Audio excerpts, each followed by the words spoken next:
It was summer on the island of Sodor.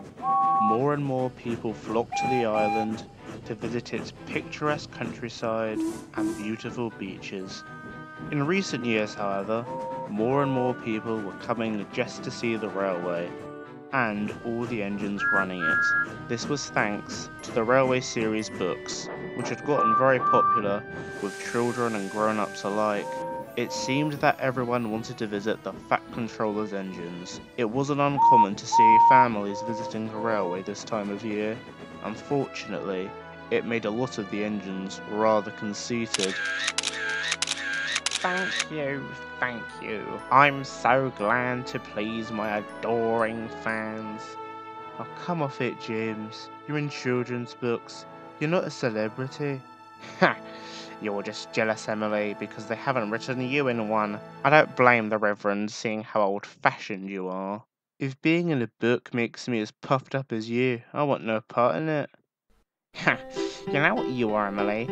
You're jealous. How many fan letters do you get from beautiful engines on the mainland asking for your autograph? Same as you. None.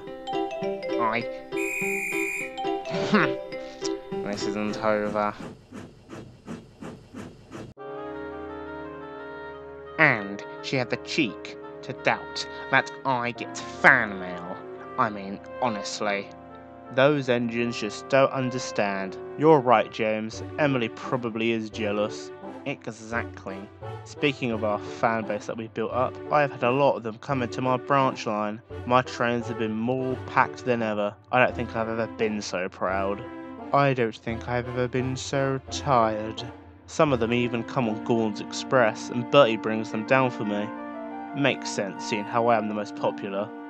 Now, don't get ahead of yourself, Thomas. I am clearly the most popular, being the most splendid and all. The people come all over to admire my red paint. But your coach is fit to burst with families who have come just to see you. Thought not. Goodbye, James. I've got a fan base to see to. Ha! How arrogant. Thomas proudly puffed down his branch line. Annie and Clarabelle clattered behind him. Both coaches were already almost full. So many people. So many noisy children. This is just as bad as Christmas. But Thomas didn't listen to the coach's complaints. He was far too prideful. Later, he met Bertie at Toy Wreck Station. He had just dropped off a group of more passengers who were excitedly waiting for Thomas to arrive. Good morning, Bertie. Oh, I'm afraid it isn't Thomas. I am exhausted. There were more people who wanted to travel on your branch line again. Annie and Clarabelle groaned. Yeah, well, now you can take it nice and easy, and thank you for bringing me more passengers. Well, I suppose so. Until tomorrow, anyway. And with that, Bertie drove away, still panting. Soon, Thomas was ready to go too. Oof, that is heavy. As Thomas continued his journey, he soon found the coaches becoming heavier and heavier. However, he was determined not to let that deter him. Annie and Clarabelle, on the other hand, felt very uncomfortable and continued to complain. Still proud of your so-called fan base? Phew, absolutely, Annie. Why wouldn't I be? Maybe you could tell them to quiet it down. There's a child jumping on my seat. Wee, I'm being disruptive. Ah. Oh, stop complaining. Just cheer up, yeah? It's a bit hard to cheer up when you're fit to burst. As the days went on, more and more people came to visit the island, and came to visit Thomas's branch line. Every day, Bertie would collect more and more passengers at the bus station and bring them to the junction, where Thomas would take them on his branch line. The numbers of families seemed to grow more and more every day. Thomas was starting to feel overwhelmed. Ha! Not even I get that many people taking my photograph. Oh, be quiet, James. It's actually hard work. Well, you've changed your tune, haven't you? James, my coaches are constantly full, day in, day out, and things aren't getting any easier. Thomas. Oh. There were so many people today, some people even had to stand. Dear, oh dear, terrible service. No, I just wanted to get to work. Oh Lord. Good luck, Thomas. Yeah, good luck, Thomas. James. Oh. The next day, Gordon steamed into the big station with more people due to travel on Thomas's branch line. The passengers got off and headed to the bus station to catch Bertie's service. Oh, there's more people than yesterday. There were so many passengers that once again, some people were forced to stand. In the end, only a large family was left. A mother and her 5 children. I'm sorry, ma'am, but Bertie has reached his full capacity. You're gonna have to wait for the next bus. The mother was very cross. So were her children. I've paid good money for this service, and my children have been looking forward to it. Ma'am, No! We will be taking this bus, and that's final. Bertie's driver didn't have the energy to argue and decided to admit defeat. The family boarded the bus, harassed 6 other passengers to give them their seats, and then Bertie set off to the junction. Bertie was very uncomfortable as he trundled along the countryside. I'm fit to burst. Damn you, Thomas. Bertie's driver was worried too. I hope we can make it. He's definitely over his limit. And he was right. Bertie started to go slower and slower, and soon... Oh no, what's happened? You strained your engine, Bertie. That's enough work for you today, make no mistake. Oh... Ahem! What about us? I told you I paid good money for this service, and my children, they have been looking forward to this. Your bus sucks. Let's slash its tires! No! Oh, for goodness sake, I've had enough of this. If you had just waited for the next bus, we wouldn't be in this mess. I've come here with my son too. He was looking forward to it, and now it's been ruined. I just wanted to get to my job. I just wanted my seat. Well, don't let them gang up on me. Do something. They're right.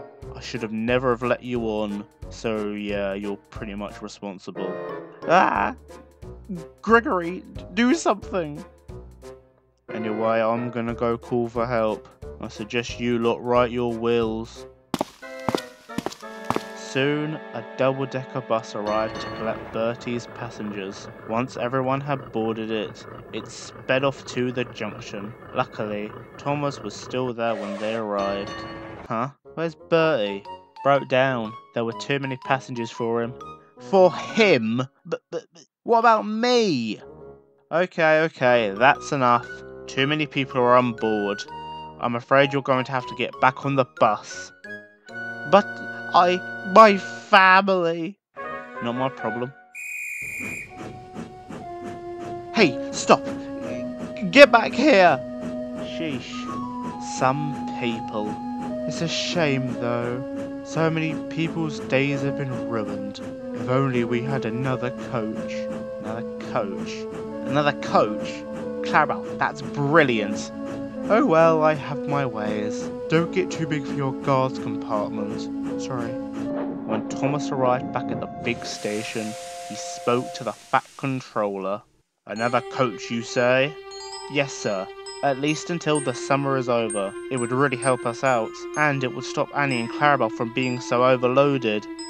That's a great idea. I'll look into it. Oh, thank you, sir. But we still need to solve the issues with Bertie. Even if we have another coach, he's still full. I see. What was that? I think the fat controller has an idea. And indeed he did. That evening, he came to the sheds with news for Thomas, and for Gordon. Gordon, I have news for you. What is it, sir? Tomorrow, you will have another coach on your express. Another coach, sir? Yes, it's especially for holidaymakers travelling on Thomas's branch line. That way, it will stop Thomas's trains, as well as Bertie, from being so overloaded. Oh, thank you, sir. Ha, my very own express coach. You're very welcome, Thomas. Hopefully this will improve things for the better. Pah, a branch line coach on my express. An express coach on my branch line. Oh, I can't wait. Just let him have this one, Gordon. Pah. The extra coach started work the next day. At Barrow and Furnace, the junction for the other railway, passengers would board the coach for Thomas's branch line. Gordon would then take his return trip back to the big station. There, the coach would be shunted onto another platform where Thomas would come down from the junction to collect it. The coach, which Thomas was quick to dub his special coach, was a big success. He made the journeys much more comfortable, and he even got along with Annie and Clarabelle.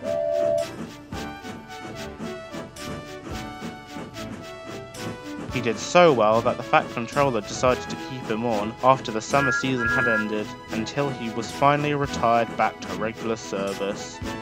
There were a few issues here and there, such as the time where Douglas accidentally shunted it away with the other coaches, causing a lot of delays and trouble. But all in all, it proved to be a valuable asset that year. However, the Fat Controller needed a much more permanent solution, and the following year he found one. Here is Daisy, the diesel rail car who's come to help out while Thomas is, indisposed.